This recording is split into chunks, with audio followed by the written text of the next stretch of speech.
All right, good afternoon and welcome to the 10th annual cancer webinar.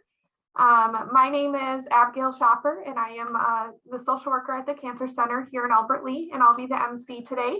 Just a little bit about myself. I received my bachelor's in science and social work at Warburg College in 2017. I immediately went on to obtain my master's in social work from Minnesota State University, Mankato in 2018.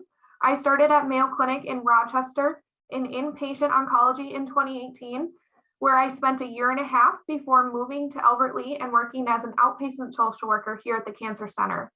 I provide psychosocial and mental health support, education, and offer resources to patients and their families from diagnosis all the way through their treatment. This year, I passed my LICSW exam and am now a licensed independent clinical social worker. A little bit about the Lloyd and Ardis Peterson Symposium today. The symposium comes from the generosity of the Lloyd and Ardis Peterson Family Foundation, who wish to honor their parents in the community where they lived and worked while simultaneously recognizing the quality care they received from the medical center in Albert Lea. The Petersons were born, raised, and made Albert Lea their home until they passed away. Lloyd in 1973 and Ardis in 2001. Both believe strongly in being an active part of the community and in giving back both with their time and money. In continuing their wish to give back to the community, they established the Lloyd and Ardis Peterson Family Foundation with all grants directed to the Albert Lea area. As both were cancer patients, the Peterson family, Valerie Cones, John Peterson, and Stephen Peterson, along with Mayo Clinic Health System, Albert Lea and Austin, created the Lloyd and Ardis Peterson Cancer Education Symposium. We want to thank the Peterson family for their continued generosity to provide cancer education to Albert Lea and the surrounding communities. Once again this year, we've used the Zoom platform due to COVID and not being able to gather in person. It is our extreme hope that next fall we will be able to gather for an in-person event again. Throughout the webinar today, we encourage you to ask questions. And there's a slide here that shows you how to submit questions in the Q&A on the bottom of your screen. You can also upvote any posted questions. And just a reminder, as you probably heard, this webinar is being recorded, and you will receive the recording along with a survey a few days after the event. Our next presenter is Rose Preisel. Rose Preisel has worked as an outpatient clinical dietitian at Mayo Clinic in Rochester, Minnesota for 34 years. Throughout this time, she has had the opportunity to work in many areas, of which oncology, and wellness has been one of them. Rose has provided nutrition education for oncology patients surrounding their cancer treatments and has spoken to and about prevention through diet. Rose was one of the first dietitians to establish wellness nutrition education at the Dan Abraham Healthy Living Center, which is the Employee Physical Fitness Center in Rochester. There she helped develop cooking classes and cooking demonstration classes along with various wellness groups. In addition, she grew up on a dairy farm where she learned how to throw a hay bale and drive a tractor just as well as her brother. More on a personal note, her family is plagued with cancer, of which it has taken the lives of 2 sisters, Rose's mother, and currently in the process of taking her father. She loves being outdoors, walking, running, hiking, gardening, and cooking. Welcome, Rose. Thank you for being here today. Thank you for the invite, Abigail. I have greatly enjoyed working in various areas, as you can tell, but oncology is one special spot. I'm going to share my screen now.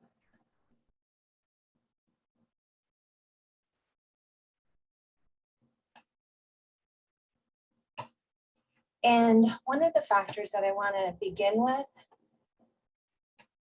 see here, sorry, it's not moving forward. There we go. Is within the next 11 minutes, I am going to try to focus in on the side effects that can happen during cancer treatment versus before and after nutritional guidelines. And what you will notice is that I'm going to try to help guide the lines in respects of what is healthy during these times. There are many possible side effects, and it really depends on what type of treatment you're receiving. Sometimes you'll have no side effects, and if that's correct, that's wonderful, and I'm so happy. And that as long as your diet is still really well, continue that route. But if you do happen to have some side effects, or a loved one that you are supporting is having these side effects, I hope to answer some questions that I've heard many individuals ask me to begin with. One of the things that I see individuals really wonder is weight changes, either gaining or losing. And most often, I think we associate some fear in regards to the weight loss. So I want to put this in a perspective that hopefully everybody can have some understanding. From a nutrition standpoint, when we see weight loss of greater than 3 pounds in 1 week, then we want to ask, was it intentional or unintentional? If it's intentional, we just want to see why and to make sure it's pursuing in the right direction and things are going well. If it's unintentional and it's also somewhat bothersome to the individual, meaning that they're having nausea, they may be having diarrhea, maybe they're just dehydrated for various reasons, possibly sore mouth, throat being sore, or just poor appetite. You know what? I just lost my appetite. I just whatever. And then also there can be taste changes. So we seek that out to identify and then to help support that, because we don't want a rapid decline in weight due to muscle tissue being broken down during this process and loss of further stamina. The other part is weight gain. If there's more than a 5-pound weight gain during a week, that's when we want to seek out why. And you as any provider, healthcare support, is that you can also look for shortness of breath, or as a patient, are you noticing more shortness of breath? Do you have more swelling happening, specifically in the extremities? So think ankles, feet, calves, hands sometimes can start feeling swollen, or even bloated or puffy feeling overall. Then that's a time to connect with your healthcare provider to let them know, and then they will further evaluate. Now, some of the things that we hear most frequently is actually what can help with not help, but actually ensue with weight loss is a poor appetite. And that can happen for so many reasons. One of the things, though, that I would say as you're looking forward and trying to improve your nutrition during this time is think small meals. That can be daunting though, because it's like, I don't have the energy. I can't make multiple meals. I don't want to think about it maybe all the time. So one way to kind of do a workaround is say, okay, what would you maybe normally have had for a breakfast, a lunch, and a dinner, and just hold part of that for later. You don't have to eat it all at once, but now we're not thinking about it all the time, and we have a plan, and it's easier to go to that, kind of like a structure or schedule.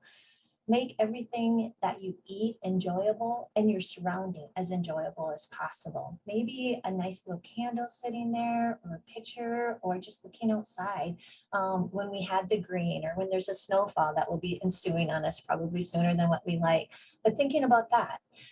Drinking between meals can be very helpful because we're not going to fill up on the liquids while we're eating, and we want to get the nourishment from our foods and enjoy chewing our food and eating our food as much as possible. And then if you absolutely need to, do consider choosing some high calorie nutrition supplemental drinks. You can make it very convenient by buying them off the shelf at any of our major box stores, etc., and drugstores, or you can have them pre-made and homemade to your liking, your taste at home too, if you have that support. So that comes into what can care providers or caregivers do for you as a patient, is they can help just kind of remind us or remind you to eat often throughout the day, but a gentle reminder, not a nag, not pestering, just like, hey, can I get you something? Would an apple taste good? I was going to go get myself one. Would you like to join me? Offering starchy foods with high protein foods, and starchy foods would be like crackers, bread, etc. But we don't want to forget about the protein. A little bit of protein can always be helpful to create more of that benefit and satiety nutrition that we are seeking. Keeping cool drinks and juices within your patients or within your friends, your loved ones' reach is going to be very helpful, because sometimes we just don't have the energy or just will maybe sometimes to get up and get that ourselves. So in easy reach, creating pleasant settings for meals and eating with the individual. It's always much better to eat with someone than to eat alone. It's just kind of like not so satisfying. And if the patient or your loved one can't eat, then just offering your companionship is beautiful. Don't force. Forcing just makes our appetite drop further, but just being present is a wonderful gift you can give them.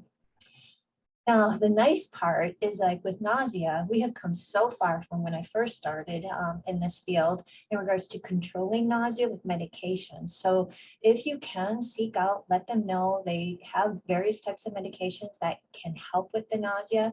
If you're choosing to sidestep and see what you can do on your own without taking further medications, that's perfectly fine. You might seek out choosing foods that are much easier to digest. And what that means is that you can think of refined things such as white bread, white flour, potatoes, sweet potatoes, things that aren't too fibrous, too high fat, or really high protein, just a high protein food. It kind of sits in the stomach a little bit longer. We want to get that when we have nausea, we want to get food out of the stomach so it's not so burdensome. Having small again, but frequent eating events is going to be, one more time, very helpful. If we overload, as you know, when you're nauseous, it does not set. And it's like, that's the last thing that anybody wants. So keeping it small is appropriate. And then sipping fluids, one more time, in between. Again, we don't want to fill up too quickly and we want to sip gradually. One thing about sipping is you want to also note is sometimes when we sip, we can gulp a little bit more air, which will create a little more pressure. So a little mindfulness there would be very helpful so you don't get that pressure and again, feeling kind of queasy and nauseous. Avoiding strong food smells because sometimes that can just bring on that nausea even more so. Not always, but frequently that can be true. So what can care providers do to help with the nausea? Reduce bothersome food odors. Not everything will smell awful, but I would definitely ask, do food odors smell, do they bother you? If so, think about the foods that don't carry a strong smell as you're bringing them up to eat or even in the cooking environment. So generally it's a cool temperature. It's not a hot temperature that we're seeing because heat like literally explodes those volatile gases into the air and then that's what we're smelling. If possible, make a meal outside of the home and then bring it in or ask someone else to do that for them. That would be a wonderful gift. Sometimes using plastic forks and spoons because metallic is something, metals are something that we really seem to be picking up during any of these treatments. So that seems a little odd, I realize, but that could be helpful. And they have wooden ones now and bamboo. Those would be all fine as long as it isn't bringing out a taste or a smell that is intrusive to them. Ask about medications one more time, just to say, you know what, we don't want you vomiting, that's for sure, because then we're going to be into dehydration, and that's a really strong negative impact on what we want to eat, and pretty soon our selection is going to go slow, but just a gentle question, not a forceful question. And then as the care provider, we want to make sure they're not getting lightheaded, dizzy, weak, confusion, because then we know there's dehydration probably occurring and we need to hydrate and get that hydration for them, keep them safe, right? And then encourage, therefore, sips on clear liquids. So again, we want to leave it out of the stomach. Real rich, heavy liquids are going to sit there and cause more nausea possibly. So kind of clear liquids would be very helpful. Now, the other part that I want to mention is taste changes. Those don't happen real frequently, but they can. And so when that is, we want to just get something different in our mouth. We want a different taste. Some people like to suck on hard candy. I hear lemon a lot. It tends to be a favorable flavor that seems to be beneficial. Even just chewing some gum for a little bit can get that off flavor, a reduction. And then using non-meat sources, because meat surprisingly can have a very not pleasant taste any longer or smell or just the thought of it. It's just very unappealing. So look for non-protein, non-meat protein sources. Use plastic dishes and utensils again, if it's helpful. Sometimes just rinsing your mouth with a salt baking soda solution or just with pure water is okay. And if things are just bland tasting, feel free to add seasonings as long as you don't have mouth sores or sores in the throat. That would be perfect. Now, tips to help with dry mouth, which can happen when we get dehydrated. Some therapies, some drugs, chemo drugs can do that drying out of the mouth, and we really want to keep it moist so we're not getting sores or cavities. So drinking fluids is going to be important, 2 to 3, quarts a day is good. Chewing gum actually helps, and sucking on hard candy or ice chips will create the saliva, help produce a little bit of saliva. Having moist foods will definitely help. So think mashed potatoes, gravy, sauces, get that moisture going, and keep your lips moist. Use any of the commercial lip balms that you feel is comfortable. And what can caregivers do? They can offer soft meals with extra sauces, dressings, or dippings, offer ice cream, gelatin desserts, keep liquids nearby so they can sip on them, and help them track their fluid intake if that becomes troublesome. So bottles, that have the right amount might be helpful. Now, sore mouths and sore throats aren't that frequent, but if they do, remember temperature, spices, acidic foods will definitely cause that soreness to be elicited. You can put on some oral if it's okay, like you think of for infants and that to numb it, and consider using blenders to blend down food so there's not rough foods in the mouth. What we're saying in through here is you can check to make sure there's no sores occurring, offer liquids with straws so we can bypass that, blenderizing foods again, or offering pain medications if it's been offered. Just a reminder to numb the mouth, get the pain under control before eating.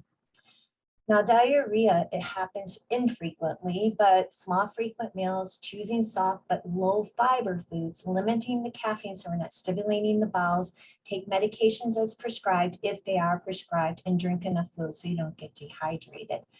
Caregiver can definitely help them again, monitor their food and fluids, encourage their fluid intake, ask the cancer treatment care team how and when should they be calling for the frequency of bowels so we're not getting too dehydrated. Protect the beds and chairs from being soiled by putting those liners down can be very helpful. Constipation is actually more common than the diarrhea. So you, again, just everything that we normally would do for constipation, but just helping support that and intervening sooner versus later is going to be really helpful. Tips to avoid weight gain, the same definite strategies that we always focus on from a weight management standpoint. And then I think sometimes it's cutting back on the extras that we do can be one of the simpler ways, and trying to be as active as possible. Thank you for your attention. And I would like to introduce, they will introduce Brenda. Thank you so much, Rose, for sharing those tips and tricks with us. I hope everybody else finds them just as beneficial as me. Our keynote speaker today is Brenda Elsevier. I would like to introduce by sharing a little bit about Brenda. We have someone with us today that understands what it's like to deal with cancer. A 2-time survivor herself, first of colorectal cancer and then of skin cancer. Brenda is sure to make you laugh, make you think, and make you feel glad that you came and joined us today. Starting a comedy dream at age 40, Brenda won the title Twin Cities Funniest Person by Acme Comedy Club in Minneapolis. Next, she was led to speak, becoming the president of the National Speakers Association for Minnesota's chapter, and received the Presidential Award for Outstanding Service. As a keynote speaker, Brenda has traveled extensively in the US and Canada.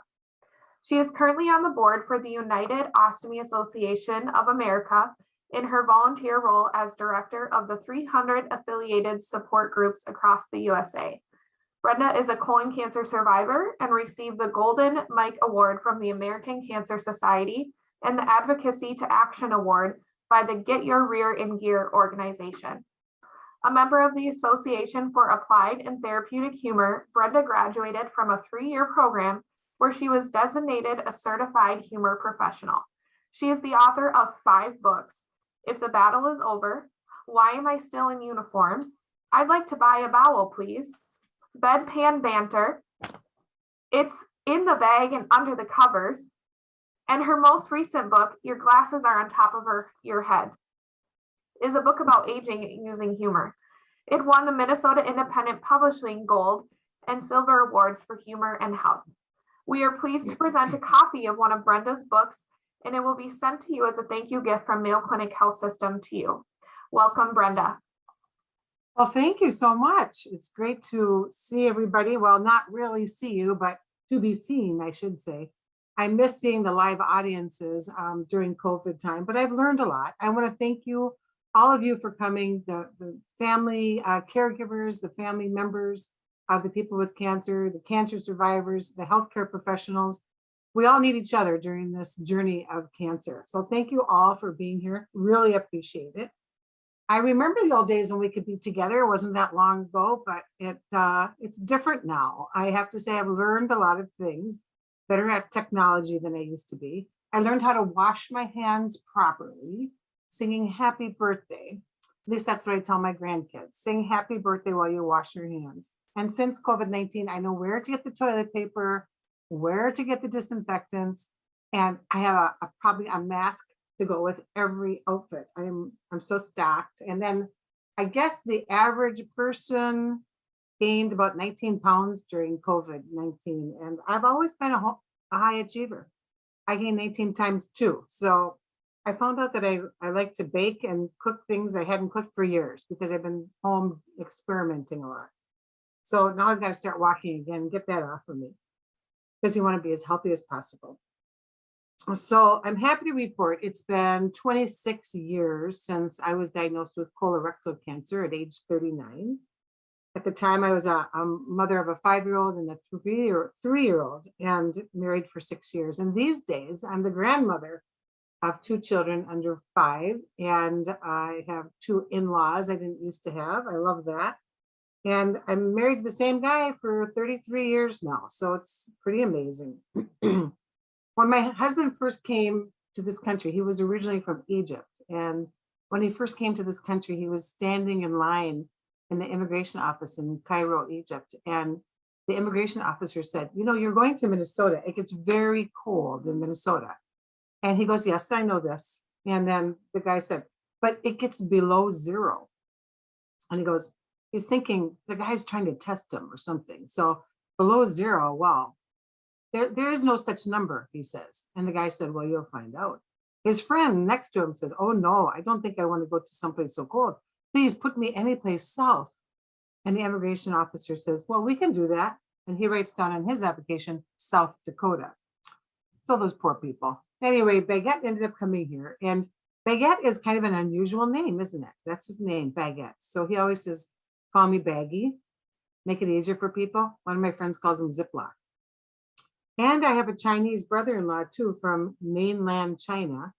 His name is Xi, spelled X-I. My father called him 11. We have some diversity in our family and it's always good. Everything different is a little bit better. But I had goals for myself when I was diagnosed with cancer.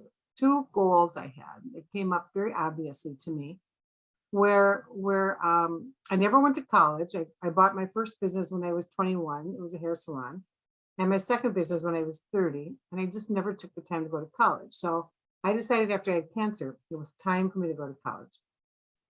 And I went to college and I still haven't graduated yet. My aunt was 86 years old and a sophomore in college, and I think I'm taking after her. And the other dream for me was to become a comedian. I always loved comedians. I mean, Ellen DeGeneres, Carol Burnett, Whoopi Goldberg. I thought they were comic geniuses, and I just wanted to be like them. And so I signed up for a class at the Acme Comedy Club, and that's where I learned how to do comedy. And I learned it's really not that easy to do comedy because you have to write your own material. You can't do the same jokes that your dad tells you. And you're supposed to write about what you know. And at the time I owned hair salons. And so I remember my first joke. And it was, my son's eyelashes are so long. And then you would say, and you're probably saying it at home right now, how long are they? And I would say he got split ends. And so you're going, oh my gosh, a half hour of this is not going to be too great. So that was my first joke ever. And hopefully they improved since then. But we're supposed to write about what we know. And I realized how hard it was. I mean, I already had a busy salon, 2 little kids, busy husband. And I just thought, I really enjoyed comedy, but I thought I can't keep this up. I just can't keep doing it. And I was going to quit. And then a dear friend of mine who I met in the comedy class, another older woman in her 40s, she told me about the contest, the comedy contest called the Twin Cities Funniest Person Contest. And so she said, you've got to try out for that. the criteria was you could not have been paid to do comedy. So essentially, non-professionals. And so it was quite a round. There was 150 people that tried out. And I don't think anybody was more surprised than my husband and I when I won the whole thing and I got the title of Twin Cities Funniest Person Contest. I probably only had 5 minutes of comedy at that time, but it was enough to make some jokes and to actually win. I won $1,000 with that contest too. I told my husband I'd split it with him, so I gave him $50. But he's practical. He said, well, let's go get a satellite dish, because at the time they were very popular. $500, and that included a year of service. He was so excited. We get a satellite dish. He goes to hook it up and he finds out the reception really wasn't that good. So he's a little bit worried and he said, oh, we're gonna have to take a tree down. Another $250. It wasn't neighbors tree. They're starting to get over it. They're very polite. So we take the tree down. We've got excellent reception. He says, I've got to go back to the store. We've got to get a bigger TV. This just is not going to be big enough. So we get this big TV from Best Buy, 52-inch screen TV, which was the biggest one you could buy at the time. It was so exciting. And he sits down to watch it, goes, oh, this is great.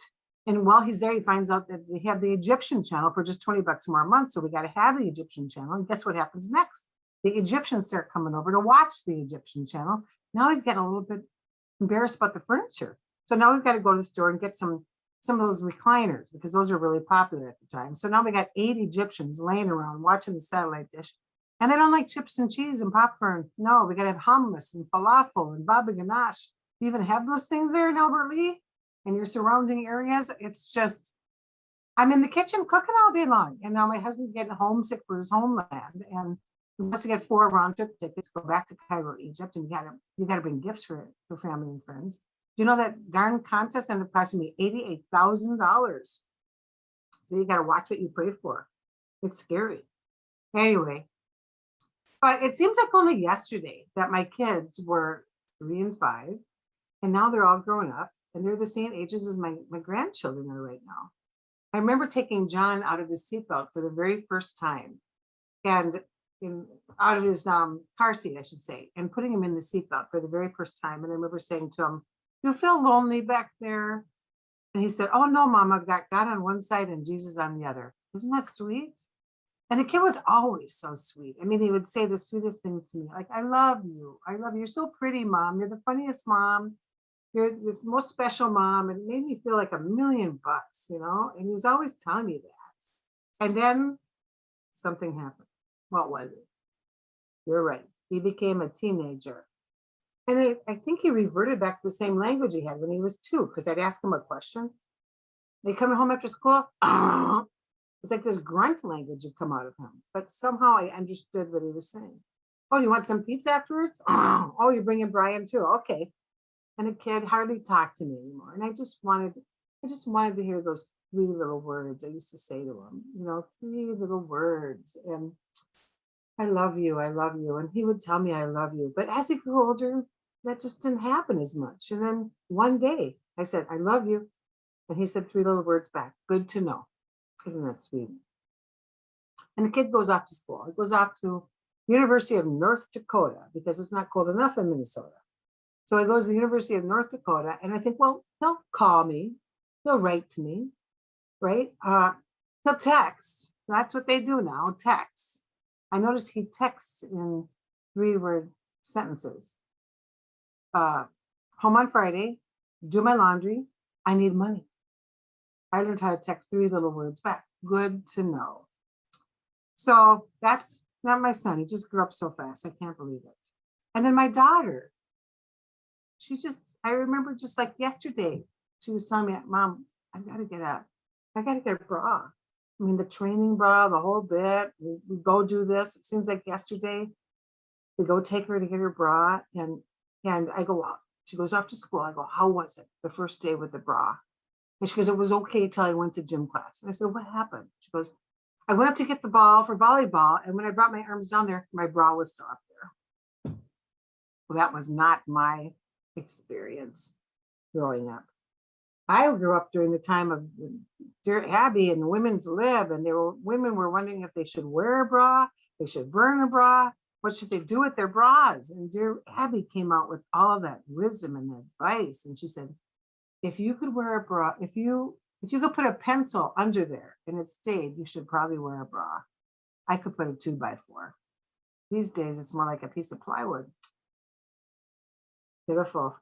And so, anyway, at the same time, we came out with something new in the public schools. I went to a Catholic school, but in the public schools and Catholic schools, they were really the same thing. It's just that the public schools called it sex education class. And the Catholic schools, we called it Holy Family Health class. And there we saw a girl, we saw a movie called That Special Time. And there we saw a girl riding a bike, horseback riding, swimming. I mean, she was having so much fun. I could not wait to have that special time. And the teacher holds up the various goods. Who wants this? Who wants that? I raise my hand. I'll take that box of 48 napkins. So I walk home from school, 8 blocks, in my little blue uniform with the little pleats on it, walk down the street. I'm trying to show off these cool napkins. Like, hi, Mrs. Peterson. Show them off. Hi, Mrs. Johnson. And as I moved down the road, I got in the house and my mom said, what do you got there? I said, some special napkins we got at school today. Should I put them on the table for dinner tonight? And she said, no, honey, we'll save them for more special occasion. It was so confusing. And then she said, no, you better keep one out because grandpa's coming over and those are the real quicker picker uppers. And he always spills the gravy. So no wonder I was so confused.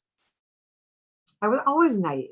I remember working at the local snack bar and some of the kids, the public school kids, they'd come to work and they'd have a hickey on their neck. And oh man, I really wanted a hickey. I mean, I had hickey envy.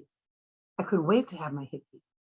And one day I came to work and everybody got all excited. Hey, Brenda's got a hickey on her neck. Brenda's got a hickey. Well, I knew it couldn't be true. But the first chance I went to the restroom and I looked in the mirror and I went, oh, it does look like I went to touch it. It was jelly from the jelly donut I ate that morning for breakfast. You know what's really pitiful, people? I put it back. I just put it right back. So sad. About that same time, a guy asked me if I was a virgin. I had no idea what he was talking about, but I didn't want to look stupid, so I thought I'd fake my answer. And when he said, Brenda, are you a virgin? I said, sometimes. I thought he meant like, are you good like the Virgin Mary? I just never really understood anything. And then blink your eye and then you are with your daughter and you're doing your laundry together. And something falls out of the dryer onto the floor. And I pick it up and I go, what is this?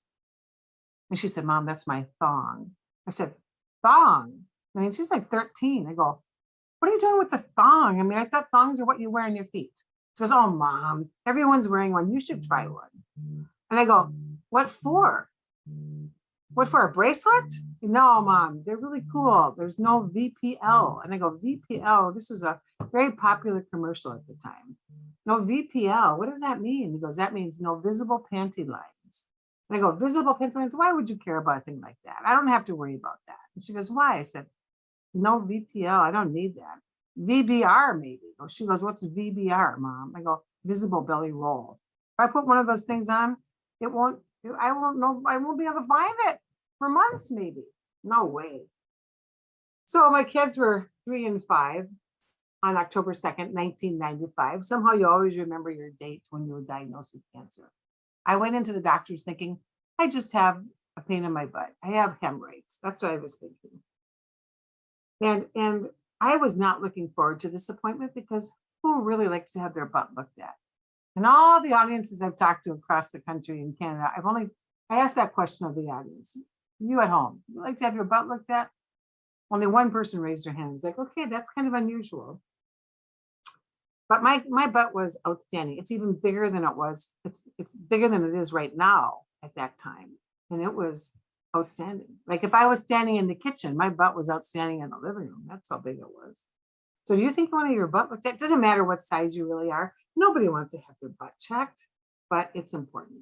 If you have a pain in the butt, you should go get it checked. So the first doctor looked at it and he goes, yeah, you've definitely got a hemorrhoid. I think maybe we should have the other doctor take a quick look while you're here. And in my mind, I started using sarcasm to cope with this. This was embarrassing. All right, the more the merrier, come on through, we'll charge a quarter. I felt like the circus act, the big butt lady. Anyway, that second doctor comes in and he does a quick a vaginal and rectal exam and a digital exam. Now, not digital, the old fashioned digital exam. He mentioned it was more than a hemorrhoid. It was probably a tumor. He wanted to do a biopsy, and so he left, and then the nurse came in and she's telling me how to go through that procedure. And I'm worried about how I'm going to do this, because how do you kneel? I've had both of my knees operated on, and I was worried about kneeling. And she said, you don't have to worry about that. There's no pressure on your knees. I'm like, oh my gosh, really? No pressure on my knees. Okay, well, that's good. And so I now moved on to the next thing to worry about. Should like the doctor's coming in, is he going to be like, am I going to have the biggest butt this guy's ever seen? Is this going to traumatize the poor guy? Because I'm laying there, and so she lays there, and you're on this table and it tilts, and then your head goes down by the floor, and then your big butt is up in the air. And I'm thinking, is this going to traumatize this doctor? But he had white hair. So I start calculating, because I'm very logical. How many butts is this guy seeing? If he's seeing 5 butts a week, well, that's 20 a month minimum. That's 250 butts a year. In 10 years, that's a couple of thousand butts. This guy has seen a lot of butts. And is my butt really the biggest butt? Because I remember there was a woman in the club, and she was in the whirlpool with me. I thought, yeah, she had a pretty big butt too. So it's just weird how your mind goes. And that's what I was thinking about. And he starts sticking in a rigid proctoscope, and it didn't feel good. And I was trying to get off the table, away from the guy. And then I worried about the next thing. Should a patient speak at a time like that? Should we say something? I don't know about you, but I just said the first thing that came to my head. Like, why do you think that God put our rectums way back there? Why not someplace easy to get to? And the guy didn't say anything. So I thought, maybe he didn't hear me because my face is so far down. And so anyway, I just felt like I tried again. I mean, I tried to have a little conversation with him because I didn't know what else to do. This was such an unusual, awkward, uncomfortable situation. I mean, I've been in the hair salon business for 20 years, and no one ever talked about getting their butt checked before. I didn't know what to expect. And I said, the second thing that came to my mind, kind of a gross job you got there, huh? And he said, it might be gross, but it saves lives. And this guy was serious. And I thought, he's kind of dramatic too. No one in my family's ever had cancer. I doubt that I had cancer, but he sure is serious. I walked out of the clinic that day with a CAT scan scheduled for cancer of the rectum. That's what he told me. Cancer of the rectum. I had never said the rectum word in my life. Now the A word maybe, but not the rectum word. That was dignified or something different. How does one talk about colorectal cancer? In all these 20 years as my stylist, as being a stylist, no one had talked to me about having a pain in their butt. No one had talked to me about Crohn's disease or ulcerative colitis or bowel diseases. I knew nothing about the sort. And we were just getting comfortable talking about breast cancer at that point. It wasn't polite conversation. But I decided, after I found out about how important colonoscopies were, that I would tell everyone I had a chance to tell to get a colonoscopy. I'm not kidding you guys. I mean, recently I was on a jury panel, and this one, the one they're interviewing you to see if they want you to be the witness or not. This guy asked me a question, are you on commercials? And I said, yes. And he goes, okay. And then the other attorney for the other side said, can I ask you what commercials you're on? I said, yes, I try to tell people to get a colonoscopy. It could save their life. And it's kind of a funny commercial. And he goes, I knew I'd seen you. I knew your voice as soon as I heard it. And then I said, yeah, I had cancer of the rectum, and really you can prevent that by getting a colonoscopy. And I said to the judge, I'm sorry, judge, we're just saying the rectum word right here in your court. He goes, oh, Brenda, we've heard worse things than that. So it turned out to be a good, funny little teaching moment. But like many of you, you go through all your processes when you're dealing with your cancer. And the first thing I went to was my CAT scan. And I remember being prepped for the CAT scan by a beautiful young nurse, and she hooked me up with the IV. And then you breathe in, breathe out, hold your breath. And afterwards, an older nurse comes and unhooks me, and she tells me a story. Because last week there was a guy in here, and the young nurse hooked him up, and I came and unhooked him. And he said to me, I knew I was in there a long time, but this is ridiculous. And I laughed so hard, and I realized this is what I need. I need to laugh more. This is going to be okay. It was the scariest time for me because the doctor had told me at my appointment, if the cancer had spread to my liver or my lungs, we wouldn't bother to do the operation. That was 26 years ago. They don't hardly ever say that now. Things are sected out now that they never thought about doing that at that time. And he did tell me at that time that, you would have to have a permanent colostomy, a hysterectomy, and my cheeks sewed shut, kind of like what I have in common with the Barbie doll. So my rectum was removed. So you have to find a way to poop, otherwise you die. And so I'm quite grateful for a colostomy bag. And after that surgery, 7-hour surgery, having my insides rearranged, vaginal reconstruction was one of the things. I really got my money's worth, all that in one day. And I wake up after 7 hours of surgery, and my husband's leaning down so close to me. I've got the wires going and the pneumo boots and psh, psh, psh, all this loud noise going on and these wires all over. And he leans down so close, and Baggy says, "Brenda, honey, right now you look like the back of my stereo system." Well, isn't that stupid? It's so stupid, it's funny. So it just made me laugh, and it made me feel better about this whole thing. And leaving the intensive care, the orderly dropped me off at the nurse's station. I was leaving intensive care. I was on a chair that had a little hole cut out so my tush could be okay. And I'm moving on there, and the nurse is standing behind me, and she stops and she pats my shoulder and she says, "Are your privates clean?" I'm thinking, I don't know. I just had part of my vagina removed and reconstructed along with everything else. I don't know. I'm thinking this. I don't know what to say. So I just say, and she goes, "Oh, I'm not talking to you. I'm talking to the nurse at the end of the hall. I'm asking if the private rooms are clean." So there you go. I mean, so much humor around cancer. I can't say that I'm really happy or thrilled that I had cancer. I can tell you that I found out what kind of person I am and how hard I want to fight and what my attitude was around it. Looking for humor really helped me.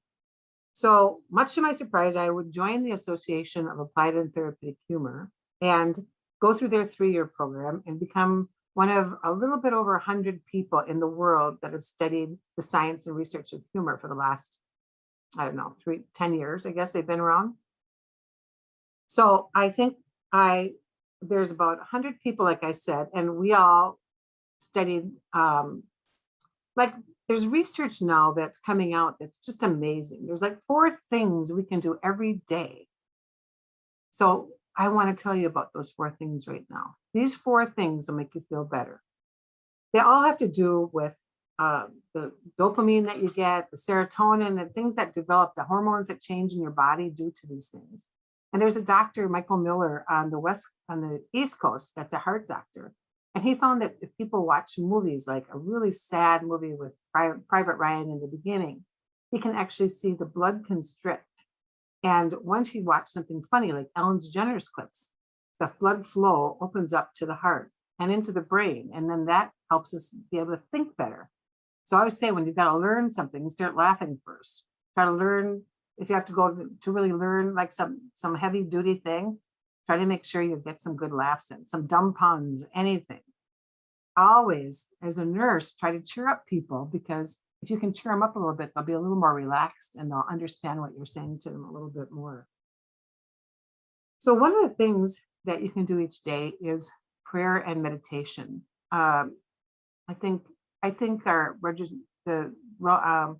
was it Rose? Yeah, Rose touched on that just a little bit. Just prayer and meditation relaxes the body, and it's wonderful. And so prayer and meditation every day kind of relaxes you. And so does humor. Humor relaxes you, decreases muscle tension.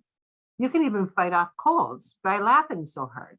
Good for the bronchial, good for all that, mixing all that stuff up in the winter, especially. We got to really laugh hard. Find a funny friend and laugh hard. So we've got meditation and prayer. We've got laughing. We've got humor. Watch Ellen DeGeneres clips or whatever it is that makes you laugh. I don't know why, and I hate to admit this, but I like people dancing at weddings, especially when they fall down. I hate to admit that, but for some reason it cracks me up. So watching some funny clips. All right, then The third thing would be music. Music also does something for you. When Dr. Lee Burke out of Loma Linda University on the West Coast, he's been testing people's neurotransmitters by putting things on their head and then having them watch certain shows and gauging what effects they have on them. And humor helps us get to the gamma state, which is really important. And that's what also happens when we listen to music. Music, humor, prayer, meditation. And the fourth, I think most of you will like this one, is dark chocolate. Eat one little piece, not for 15 minutes. The rest of those things you should do at least 15 minutes a day. But even if you can't do all of them, do one, just pick one. I have done adult coloring for a long time. I just like it. And then when I'm coloring away, I'm thinking about all the people in my life that I love. And I know for sure that one thing about cancer that's been really good for me is to realize it's the love we give and it's the love we receive. It's all that really matters to me. My cancer was all contained in a golf ball size humor. It was not spread outside the ball walls, so I would not need chemo or radiation as previously thought. Not everyone gets the same diagnosis, I know. It would take months to heal and several operations over the next 2 years. And I live with a permanent colostomy daily. And some people think that's horrible. Like that's the worst thing. It's not. It's not so bad having a colostomy. The only problem is I can't find shoes to match my bag. Well, you can. They just look like crap. I was a little bit worried when Delta Airlines passed out those one bag limits. That was tough, very tough.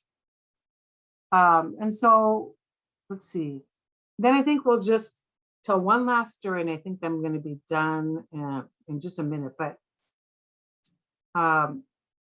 there was a doctor recently I went to, a dentist, and you know, they look at your medical chart and they say all these different things. And so he says, "Oh, you're a colon cancer survivor." And I go, "I am."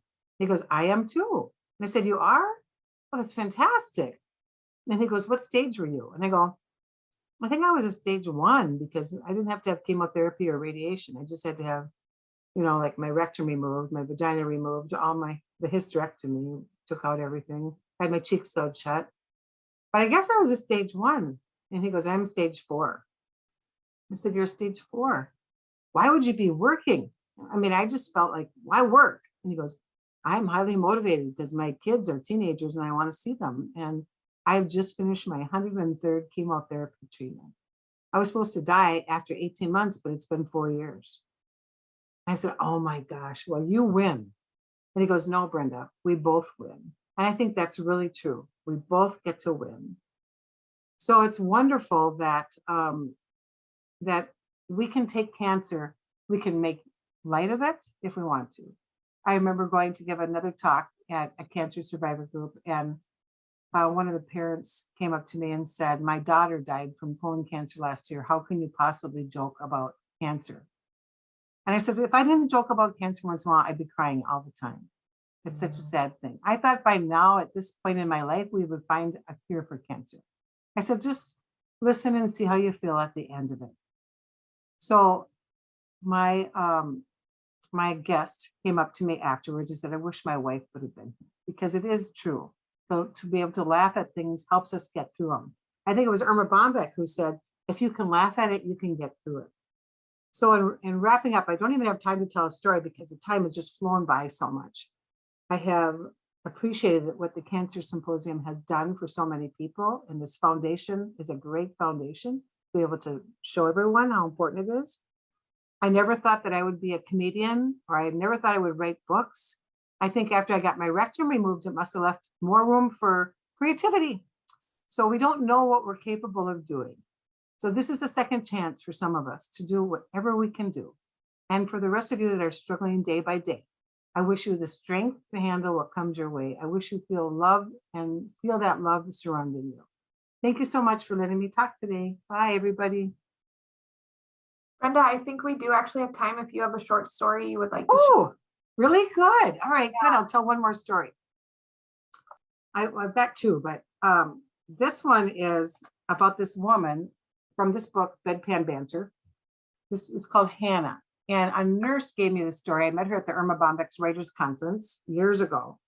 And she had met this woman. She was just a nurse. And I think this is so inspiring for all of us, just like what I just talked about. Hannah was 106 years old when she met her. She was frail.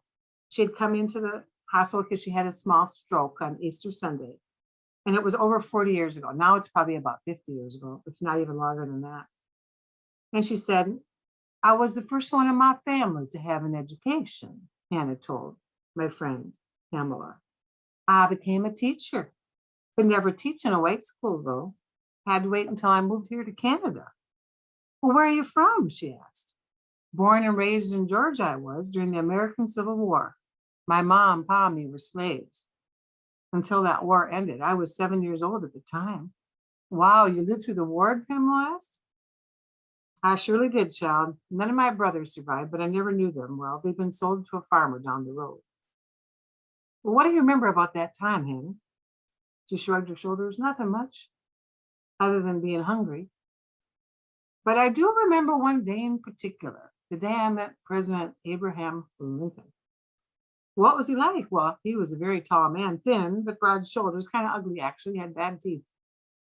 But there was something wonderful about him. He had kind eyes. You could tell just from looking at him that he was a wise man. She took a sip of tea. I didn't talk to him long, maybe a minute or two, but I'll never forget what he said to me. He said, be proud, child. Always be proud of who you are and where your family came from. There's no shame in having been a slave.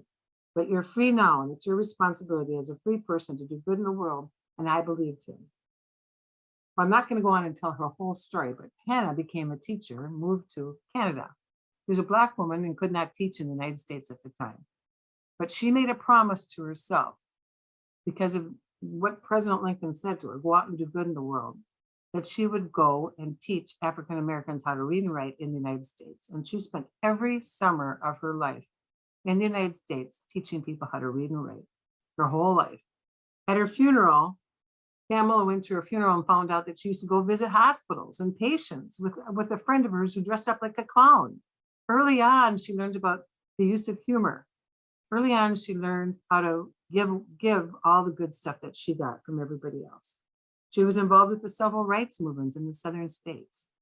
I just think she did so much. And every once in a while, I think about this woman, this frail little woman telling her story. And what she said at President Lincoln, I just love President Lincoln. He said, go out and do good in the world. And when we have a second chance, and no matter if we're living day by day, or we have a second chance to look at life, we get to figure out what it is that we can do to go out and do good in the world. I think the Mayo Clinic has sure done a lot for a lot of people. And I sure thank you all for being part of this symposium today. Thank you so much. And I appreciate you being here. Abigail, thank you for being our host today. Thank you so much, Brenda, for your humor and your stories. I hope the rest of our participants were laughing just as I was today. Good thing my camera was off and not everybody got to see that. So, oh, good. I'm glad. Yes, thank you. Thank you, Rose, as well, and Sydney for sharing your presentations with us as well today. Attendees, thank you for being here with us. We hope that you enjoyed the presentation. Just a reminder that if you registered for today's event, you will be mailed one of Brenda's books and a Mayo Clinic Health System lunch bag and informational materials. Again, thank you to all of our presenters, to all of you attending today, to the Peterson family for your continued support throughout the years to provide cancer education to our community. And then a reminder that a brief survey will be sent to you in the next few days. And please take a moment to share your thoughts with that and complete the survey. We really use that survey and your feedback and ideas, giving us ideas for future programs and topics for next year when we are going to be in person next year. I'm saying that we are going to be in person next year. Yes, we are. Yes. Thank you so much again for joining us today. And we hope everyone stays healthy and well, and we'll see you next year.